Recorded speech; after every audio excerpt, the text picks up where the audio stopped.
সাবেক রাষ্ট্রপতি জিয়াউর রহমানকে যখন হত্যা করা হয় তখন খালেদা জিয়া ছিলেন নিতান্ত একজন গৃহবধূ। জেনারেল এরশাদের পতনের পর ১৯৯১ সালে যে নির্বাচন অনুষ্ঠিত হয়েছিল তাতে বিএনপি জয়লাভ করে। রাজনীতিতে আসার ১০ বছরের মধ্যেই তখন বাংলাদেশের প্রথম নারী প্রধানমন্ত্রী হন বেগম খালেদা জিয়া।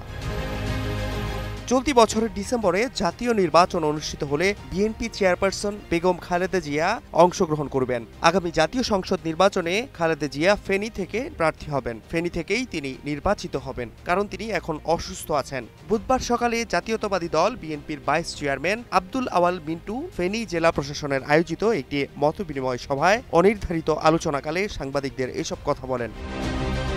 আব্দুল আওয়াল মিন্টু বলেন, বিশ্বাস করতে চাই ফেব্রুয়ারির প্রথম সপ্তাহে নির্বাচন হবে। দেশে এখন যে অবস্থা, ফেব্রুয়ারির আগেই নির্বাচন হতে পারে, হয়তো জানুয়ারিতেও হয়ে যেতে পারে।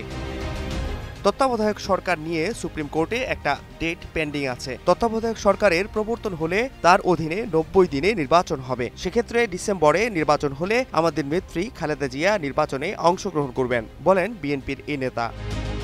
আগামী ফেব্রুয়ারিতে নির্বাচন অনুষ্ঠানের বিষয়ে আশা প্রকাশ করে তিনি বলেন, লন্ডনে আমাদের ভারপ্রাপ্ত চেয়ারম্যান তারেক রহমানের সঙ্গে কথা বলে অন্তর্বর্তী সরকার যৌথ বিবৃতি দিয়েছিল। প্রধান উপদেষ্টা আমাদের আশ্বস্ত করেছেন আগামী ফেব্রুয়ারিতে জাতীয় নির্বাচন অনুষ্ঠিত হবে। আমরা সেটাতে আস্থা রাখতে চাই।